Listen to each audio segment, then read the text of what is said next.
নষ্ট চোখ, নষ্ট মন।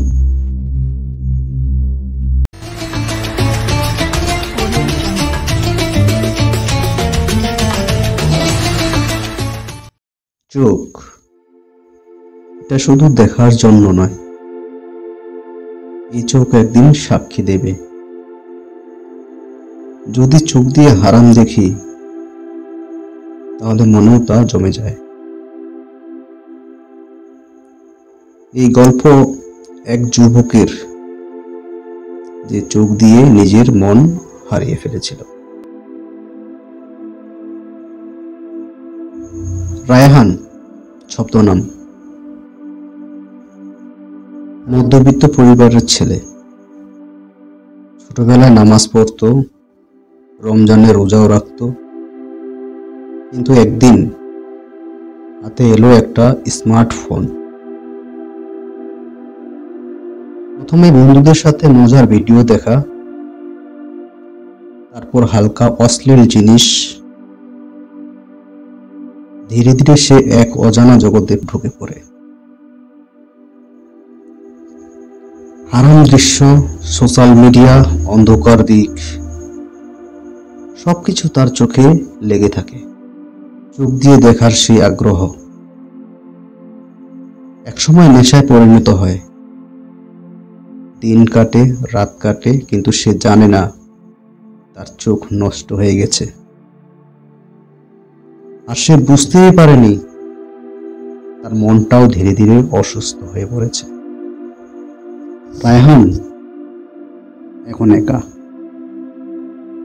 পরিবার তাকে আর আগের মতো দেখতে পারে না, বন্ধুদের এড়িয়ে চলে, নিজের ভিতরে বন্দী হয়ে গেছে।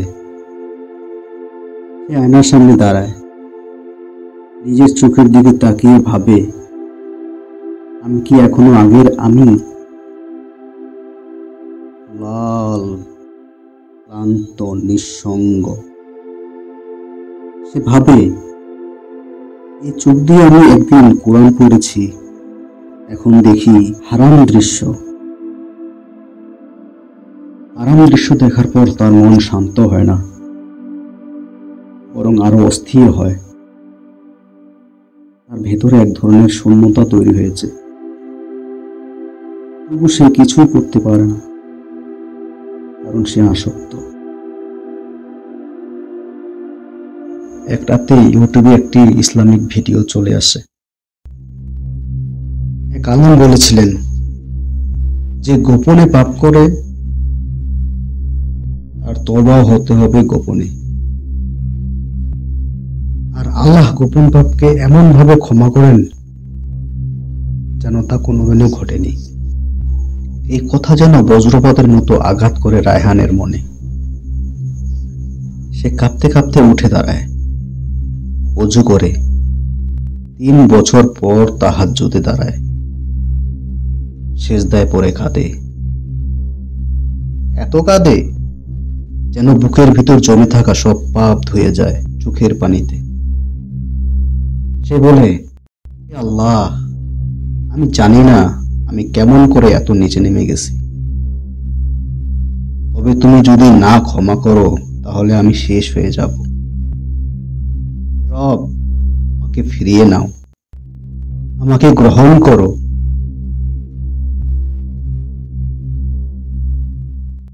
রায়হান বদলে যেতে শুরু করে। প্রথমে মোবাইল থেকে সব হারাম অ্যাপ ডিলিট করে, সোশ্যাল মিডিয়া ফিল্টার করে কন্টেন্ট বেছে দেখে, চোখকে সংযত করতে শেখে। সে জানে চোখ ঠিক হলে মনও ধীরে ধীরে পবিত্র হয়। রায়হান এখন নিয়মিত নামাজ পড়ে, কোরআন তেলাওয়াত করে। তার চোখ এখন জান্নাতের কথা ভাবে, তার মন রাসূল সাল্লাল্লাহু আলাইহি সাল্লামের জীবনে ডুবে যায়। তাওবা তাকে নতুন জীবন দিয়েছে। আজ সে নিজে ভিডিও বানায়, দাওয়াত দেয়, মানুষকে সচেতন করে। তার ভিডিওর নাম নষ্ট চোখ, নষ্ট মন। সে তার জীবনের গল্প বলে লজ্জা নিয়ে নয়, বরং শিক্ষা দিয়ে। সে বলে, ভাই আপনি যে জায়গায় থাকেন আল্লাহর কাছে আপনি খুব কাছেই আছেন। একটা সেজদা, একটা কান্না, এটাই হয়তো আপনার জীবন বদলে দিতে পারে।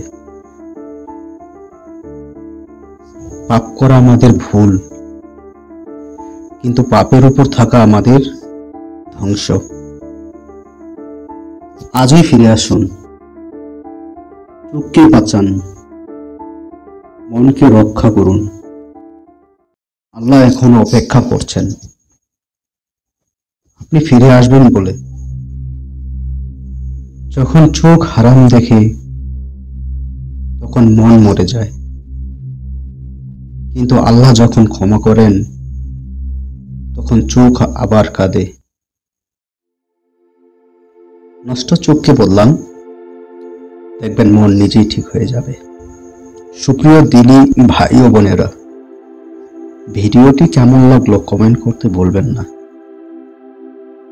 আপনাদের কমেন্ট পেলে ভিডিও তৈরি করতে উৎসাহ পাবো। শেষ প্রান্ত চ্যানেলের সাথে থাকবেন। যেখানে থাকবেন ভালো থাকবেন, সুস্থ থাকবেন। আল্লাহ হাফেজ।